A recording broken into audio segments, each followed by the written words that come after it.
Hi hello ನಮಸ್ತೆ. ನಾನು ರಾಜು. ಅಷ್ಟೇ ನೀವು ನೋಡ್ತಾ ಇದ್ದೀರಾ centre point Kannada YouTube channel. ಕಳೆದ ಒಂದು ವಾರದಿಂದ ದೊಡ್ಡ ಸುದ್ದಿ ಮಾಡ್ತಾ ಇದ್ದದ್ದು ಅಂದ್ರೆ ಅದು KN ರಾಜಣ್ಣ ಅವರ ಮೇಲೆ ನಡೆದಂತಹ ಹನಿ ಟ್ರ್ಯಾಪ್ ಪ್ರಕರಣ ಮತ್ತು ರಾಜಣ್ಣ ಅವರ ಪುತ್ರರಾದಂಥ ರಾಜೇಂದ್ರ ಅವರ ಮೇಲೂ ಕೂಡ ಹನಿ ಟ್ರ್ಯಾಪ್ ಪ್ರಕರಣ ದೊಡ್ಡ ಸದ್ದನ್ನ ಮಾಡ್ತಾ ಇದೆ. ಇವೆಲ್ಲವನ್ನ ನೋಡ್ತಾ ಇದ್ರೆ ಕಾಂಗ್ರೆಸ್ ಪಕ್ಷಕ್ಕೆ ಇದೀಗ ಮುಜುಗರದ ಸಂಗತಿ ಪದೇ ಪದೇ ಬರ್ತಾನೆ ಇದೆ. KN ರಾಜಣ್ಣ ಅವರ ಆದ ನಂತರ DK ಶಿವಕುಮಾರ್ ಅವರ ಸ್ಟೇಟ್ಮೆಂಟ್ ಇದೆಯಲ್ಲ, ಅಂದ್ರೆ ಸಂವಿಧಾನ ಬದಲಾವಣೆ ಆಗತ್ತೆ ಅನ್ನೋ ಸ್ಟೇಟ್ಮೆಂಟ್ ಕೂಡ ಇದೀಗ ಕಾಂಗ್ರೆಸ್ಗೆ ದೊಡ್ಡದಾದ ಮುಜುಗರವನ್ನು ತಂದೊಡ್ತಾ ಇದೆ. ಈ ಹಿನ್ನೆಲೆಯಲ್ಲಿ KN ರಾಜಣ್ಣ ಅವರು ವಿಧಾನಸಭೆಯಲ್ಲಿ ಪ್ರಸ್ತಾಪ ಮಾಡಿದಂತ ತನ್ನ ಮೇಲೆ ಹನಿ ಟ್ರ್ಯಾಪ್ ನಡೆದಿದೆ ಎನ್ನುವ ಈ ಪ್ರಕರಣ ಇದೆಯಲ್ಲ, ಅದು ದೊಡ್ಡದಾದ ಒಂದು ಕೋಲಾಹಲವನ್ನು ಸೃಷ್ಟಿ ಮಾಡ್ತು. ಅನೇಕ ಅವರ ಪಕ್ಷದವರೇ ಕೂಡ KN ರಾಜಣ್ಣ ಅವರ ವಿರುದ್ಧ ಮುಗಿಬಿದ್ರು. KN ರಾಜಣ್ಣ ಅವರು ಯಾಕೆ ವಿಧಾನಸಭೆಯಲ್ಲಿ ಪ್ರಸ್ತಾಪವನ್ನು ಮಾಡಿದ್ರು, ಯಾಕೆ ಅವರು ಕಂಪ್ಲೇಂಟ್ ಕೊಟ್ಟಿಲ್ಲ, ಕಂಪ್ಲೇಂಟ್ ಕೊಡಬಹುದಿತ್ತಲ್ಲ ಎನ್ನುವ ವ್ಯತಿರಿಕ್ತವಾದ ಸ್ಟೇಟ್ಮೆಂಟ್ ಅನ್ನ ಕಾಂಗ್ರೆಸ್ ಪಕ್ಷದ ಮುಖಂಡರೇ ಕೊಟ್ಟಿದ್ರು.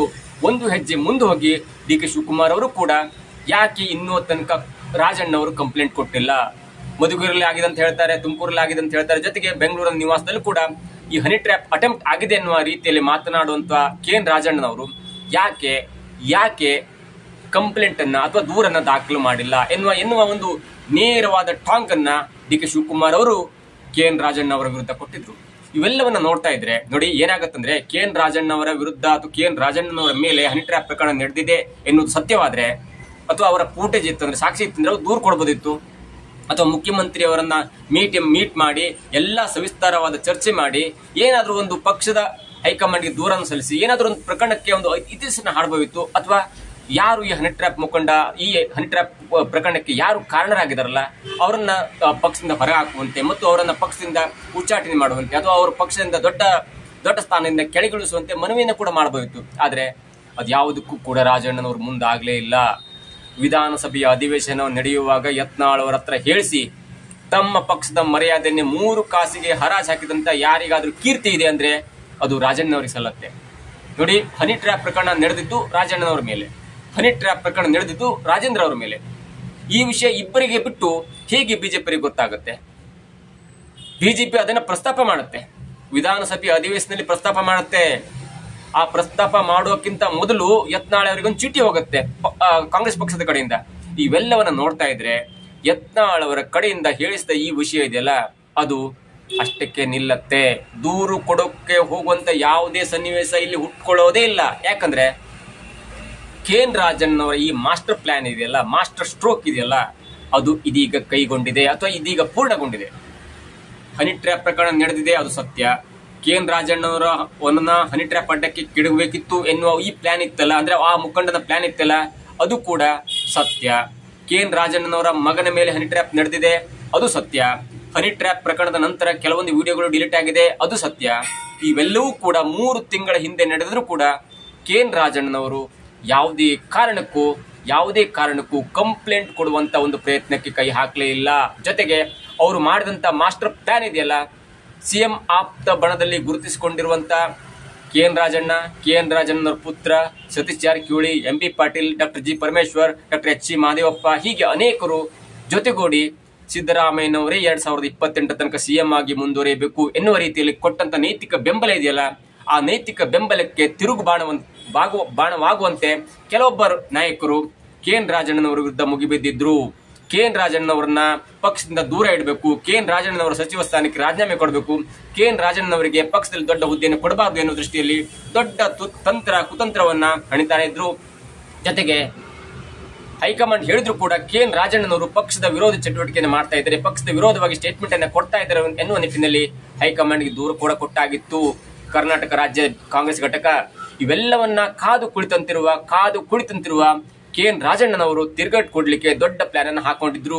ಅದಾದ ನಂತರ ಹನಿ ಟ್ರ್ಯಾಪ್ ಪ್ರಕರಣ ಆಯ್ತಲ್ಲ, ಅಂದ್ರೆ ತನ್ನ ಮೇಲೆ ಯಾವಾಗ ಹನಿ ಟ್ರ್ಯಾಪ್ ಪ್ರಕರಣದಂತ ಕೆಟ್ಟ ಕೃತ್ಯ ನಡೀತಲ್ಲ, ಅದನ್ನ ಕಂಪ್ಲೇಂಟ್ ಕೊಡದೆ ಅದನ್ನ ಎಲ್ಲಾ ಸಾಕ್ಷ್ಯವನ್ನ ಕಲೆ ಹಾಕಿ ವಿಧಾನಸಭೆಯ ಅಧಿವೇಶನದಲ್ಲಿ ಕಾಂಗ್ರೆಸ್ ಪಕ್ಷದ ಮುಜುಗರಕ್ಕೆ ಈಡು ಮಾಡುವಂತೆ ಮಾಡಿದ್ರು. ಜೊತೆಗೆ ಆ ನಾಯಕನೇ ಪರೋಕ್ಷವಾಗಿ ನಮ್ಮ ಮೇಲೆ ಹನಿ ಟ್ರ್ಯಾಪ್ ಪ್ರಕರಣವನ್ನು ನಡೆಸಿದ್ದಾನೆ ಎನ್ನುವ ಸ್ಟೇಟ್ಮೆಂಟ್ ಅನ್ನ ನೇರವಾಗಿ ಕೊಟ್ಬಿಟ್ರು. ತಮ್ಮ ಪಕ್ಷದಲ್ಲೂ ಕೂಡ ಹನಿ ಟ್ರ್ಯಾಪ್ ಪ್ರಕರಣ ಮಾಡುವಂತ CD ಮಾಡುವಂತ ಫ್ಯಾಕ್ಟರಿಗಳು ಇವೆ ಎಂದು ಹೇಳೋದ್ರ ಜೊತೆಗೆ ಆ ನಾಯಕನಿಗೆ ಪರೋಕ್ಷವಾಗಿ ಟಾಂಗ್ ಕೊಟ್ಟು ಆ ನಾಯಕನೇ ಹನಿ ಟ್ರ್ಯಾಪ್ ಪ್ರಕರಣವನ್ನು ನಡೆಸಿದ್ದಾನೆ ಅನ್ನೋದನ್ನ ಸಾಬೀತು ಮಾಡಲಿಕ್ಕೆ ಎಲ್ಲ ಸಾಕ್ಷಿ ಕೂಡ ಅವರ ಹತ್ರ ಇತ್ತು. ಜೊತೆಗೆ ಆ ರೀತಿಯಲ್ಲಿ ಬಿಂಬಿಸಿದ್ರು ಕೂಡ. ಅದಾದ ನಂತರ ಏನಾಯ್ತು, ಯಾಕೆ ಕಂಪ್ಲೇಂಟ್ ಕೊಟ್ಟಿಲ್ವಾ ಎನ್ನುವಂತ ಅನೇಕ ಪ್ರಶ್ನೆಗಳು ಎದುರಾದ್ರೂ ಕೂಡ KN ರಾಜಣ್ಣನವರು ಕಂಪ್ಲೇಂಟ್ ಕೊಡುವದ್ದು ಗೋಜಿಗೆ ಹೋಗ್ಲೇ ಇಲ್ಲ. ಸತೀಶ್ ಜಾರಕಿಹೊಳಿ ಅವರು ಹೇಳಿದ್ರು, ಕಂಪ್ಲೇಂಟ್ ಕೊಡು ರಾಜಣ್ಣ, ಮುಂದೆ ನೋಡ್ಕೊಳ್ಳುವ, ಮುಂದೆ ಒಳ್ಳೇದಾಗತ್ತೆ ಅನ್ನುವ ರೀತಿಯಲ್ಲಿ ಹೇಳಿದ್ರು ಕೂಡ KN ರಾಜಣ್ಣನವರು ಕಂಪ್ಲೇಂಟ್ ಕೊಡ್ಲಿಕ್ಕೆ ಹೋಗಿಲ್ಲ. ಗೃಹ ಸಚಿವರಾದಂತ, ಹೋಮ್ ಮಿನಿಸ್ಟರ್ ಆದಂತ ಡಾಕ್ಟರ್ ಜಿ ಪರಮೇಶ್ವರ್ ಅವರು ಕೂಡ ನಾವು ಕಂಪ್ಲೇಂಟ್ ಬಂದ್ರೆ ತನಿಖೆ ಮಾಡ್ತೇವೆ ಅನ್ನೋ ದೃಷ್ಟಿಯಲ್ಲಿ ಹೇಳಿದ್ರು ಕೂಡ KN ರಾಜಣ್ಣನವರು ಕಂಪ್ಲೇಂಟ್ ಕೊಡುವ ಗೋಜಿಗೆ ಹೋಗ್ಲಿಲ್ಲ. ಜೊತೆಗೆ ಅವ್ರು ಹೇಳಿದ ಒಂದು ವಾಕ್ಯ ತುಂಬಾ ನಗಿಪಾಟಲಿಗೆ ಈಡಾಗತ್ತೆ. ಯಾಕಂದ್ರೆ KN ರಾಜಣ್ಣನ ವಿಧಾನಸಭೆ ಅಧಿವೇಶನ ಪ್ರಸ್ತಾಪ ಮಾಡಿದಂತ ದೊಡ್ಡ ಘೋರ ದುರಂತ ಅಂತ ಹೇಳ್ಬಹುದು. ಅಂದ್ರೆ ದೊಡ್ಡ ಕೇಸ್ ಇದೆಯಲ್ಲ, ಆ ಕೇಸ್ ದೊಡ್ಡ ಮಟ್ಟಕ್ಕೆ ಸದ್ದನ್ನ ಮಾಡ್ತಾ ಇದ್ರು ಕೂಡ KN ರಾಜಣ್ಣನವರು ಹೇಳಿದ ಒಂದು ಮಾತಿದೆಯಲ್ಲ ನಿನ್ನೆ, ನಾವು ಸೂಕ್ತ ವೇಳೆಗಾಗಿ ಕಾಯ್ತಾ ಇದ್ದೇವೆ ಮತ್ತು ಸೂಕ್ತ ಕಾಲ ಬಂದಾಗ ನಾವು ಕಂಪ್ಲೇಂಟ್ ಅನ್ನ ಕೊಡ್ತೇವೆ ಎನ್ನುವ ಒಂದು ರೀತಿಯ ಸ್ಟೇಟ್ಮೆಂಟ್ ಇದೆಯಲ್ಲ, ಅದು KN ರಾಜಣ್ಣನವರ ಮಾಸ್ಟರ್ ಪ್ಲಾನ್ ಬಗ್ಗೆ ಅನೇಕ ಕುತೂಹಲಕ್ಕೆ ಕಾರಣವಾಗಿದೆ. ಯಾಕಂದ್ರೆ ನಾವು ಈಗಾಗಲೇ ಅಂದ್ಕೊಂಡಿದ್ದೇನೆಂದ್ರೆ KN ರಾಜಣ್ಣನವರು ಯಾವುದೇ ಕಾರಣಕ್ಕೂ ಕಂಪ್ಲೇಂಟ್ ಕೊಡುವುದಿಲ್ಲ.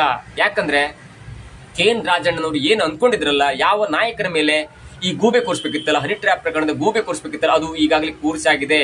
ಇದಾದ ನಂತರ ಸಾಕು, ನಮ್ಮ ಪ್ಲಾನ್ ಸಕ್ಸಸ್ ಆಗಿದೆ ಅನ್ನುವ ಕಾರಣಕ್ಕಾಗಿ KN ರಾಜಣ್ಣನವರು ಮತ್ತೆ ಕಂಪ್ಲೇಂಟ್ ಕೊಡ್ಲಿಕ್ಕೆ ಹೋಗುವಂತ ಯಾವುದೇ ಸವಾಸಕ್ಕೆ ಹೋಗೋದಿಲ್ಲ. ಅವರ ಪ್ಲಾನ್ ವರ್ಕೌಟ್ ಆಗಿದೆ ನೋಡಿ, ಜನರಿಗೆ ಅರ್ಥ ಆಗಿದೆ ಈ ಹನಿ ಟ್ರ್ಯಾಪ್ ಪ್ರಕರಣ ಮಾಡಿದವರು ಯಾರು ಎನ್ನುವುದನ್ನ ಜನರಿಗೆ ನಾವು ಘಂಟಾಘೋಷವಾಗಿ ಪರೋಕ್ಷವಾಗಿ ಹೇಳ್ಬಿಟ್ಟಿದ್ದೇವೆ. ಇದಾದ ನಂತರ ಏನಾದ್ರೂ ನಾವು ಕಂಪ್ಲೇಂಟ್ ಕೊಟ್ರೆ ಅದು ತಮ್ಮ ಪಕ್ಷಕ್ಕೆ ಮುಜುಗರವಾಗುತ್ತೆ. ಜೊತೆಗೆ ಏನಾದ್ರೂ ಉನ್ನತ ಮಟ್ಟದ ತನಿಖೆ ಆದ್ರೆ ಅದು ಆ ನಾಯಕನ ಮೇಲೆ ತಪ್ಪಿತಸ್ಥ ಅಂತ ಸಾಬೀತಾದ್ರೆ ಅದು ಕಾಂಗ್ರೆಸ್ ಪಕ್ಷಕ್ಕೆ ದೊಡ್ಡ ಮುಜುಗರವಾಗುತ್ತೆ. ಜೊತೆಗೆ ಹೈಕಮಾಂಡ್ಗೂ ಕೂಡ ರಾಷ್ಟ್ರೀಯ ಮಟ್ಟದಲ್ಲಿ ಹಿನ್ನಡೆಯಾಗುತ್ತೆ ಅನ್ನೋ ದೃಷ್ಟಿಯಿಂದ ತಾನು ಹೇಳಬೇಕಾದ ಸಂಗತಿಯನ್ನ ಹೇಳಾಗಿದೆ. ಅದು ಎಲ್ಲಿ ಸಾಮಾನ್ಯವಾಗಿ ಯಾವುದೋ ಫಂಕ್ಷನ್ ಅಲ್ಲೋ, ಯಾವುದೋ ಮದುವೆ ಕಾರ್ಯದಲ್ಲೂ, ಯಾವುದೋ ಪ್ರೆಸ್ ಮೀಟ್ ಅಲ್ಲಿ ಹೇಳಿದ್ರೆ ಅದಕ್ಕೆ ದೊಡ್ಡ ಗಂಭೀರತೆ ಬರ್ತಾನೆ ಇರಲಿಲ್ಲ. ಅದು KN ರಾಜಣ್ಣನವರ ಮಾಸ್ಟರ್ ಪ್ಲಾನ್ ಅಂತೆ ವಿಧಾನಸಭೆಯ ಅಧಿವೇಶನದಲ್ಲಿ ಎಲ್ಲಾ ಕಡತಗಳು ರೆಕಾರ್ಡ್ ಆಗಬೇಕು, ಎಲ್ಲಾ ಕಡತಗಳು ಇರಬೇಕು. ಅಂದ್ರೆ ಮುಂದೆ ಯಾವುದೇ ಒಬ್ಬ ವ್ಯಕ್ತಿಯ ಈ ವಿಧಾನಸಭೆ ಅಧಿವೇಶನವನ್ನು ಸ್ಟಡಿ ಮಾಡ್ಲಿಕ್ಕೆ ಬಂದಾಗಲೂ ಕೂಡ KN ರಾಜಣ್ಣನವರ ಈ ಸ್ಟೇಟ್ಮೆಂಟ್ ದಾಖಲಾಗಿರುತ್ತೆ. ಅದು ವಿಧಾನಸಭೆಯಲ್ಲಿ ಹೇಳಿದಂತ ಒಂದೊಂದು ವಾಕ್ಯ ಕೂಡ ಟೈಪ್ ಆಗಿ ರೆಕಾರ್ಡ್ ಆಗುತ್ತೆ, ಕಡತಲ್ಲಿ ಇರುತ್ತೆ. ಹಾಗಾಗಿ ವಿಧಾನಸಭೆಯ ಅಧಿವೇಶನ ನಡೆಯುವಾಗಲೇ ಕೂಡ KN ರಾಜಣ್ಣನವರು ತನ್ನ ಮೇಲೆ ಹನಿ ಟ್ರ್ಯಾಪ್ ನಡೆದಿದೆ, ಜೊತೆಗೆ ಆ ನಾಯಕನೇ ನನ್ನ ಮೇಲೆ ಹನಿ ಟ್ರ್ಯಾಪ್ ನಡೆಸಿದ್ದಾನೆ ಎನ್ನುವ ಕುರಿತಂತ ಒಂದು ಸ್ಟೇಟ್ಮೆಂಟ್ ಇದೆಯಲ್ಲ, ಆ ಸ್ಟೇಟ್ಮೆಂಟ್ ಕೊಡುವಾಗಲೇ ಎಲ್ರಿಗೂ ಗೊತ್ತಿತ್ತು, ಎಲ್ಲ ಮಾಧ್ಯಮದವರಿಗೂ ಗೊತ್ತಿತ್ತು. ಯಾಕಂದ್ರೆ KN ರಾಜಣ್ಣನವರು ಯಾವುದೇ ಕಾರಣಕ್ಕೂ ಕೂಡ ಕಂಪ್ಲೇಂಟ್ ಕೊಡುವಂತ ಗೋಜಿಗೆ ಹೋಗೋದಿಲ್ಲ. ಹಾಗಾಗಿ KN ರಾಜಣ್ಣನವರ ಮಾಸ್ಟರ್ ಪ್ಲಾನ್ ವರ್ಕೌಟ್ ಆಗಿದೆ. ಇನ್ ಮುಂದೆ ಏನಿದ್ರು ಆ ನಾಯಕನನ್ನ ಪರೋಕ್ಷವಾಗಿ ಮಾಧ್ಯಮದ ಹೇಳಿಕೆ ಮುಖಾಂತರ ಟಾರ್ಗೆಟ್ ಮಾಡೋದೇ ಹೊರತು ಯಾವುದೇ ಒಂದು ತನಿಖೆಗೆ ಒತ್ತಾಯ ಮಾಡುವಂತ ಗೋಜಿಗೆ ಹೋಗೋದಿಲ್ಲ.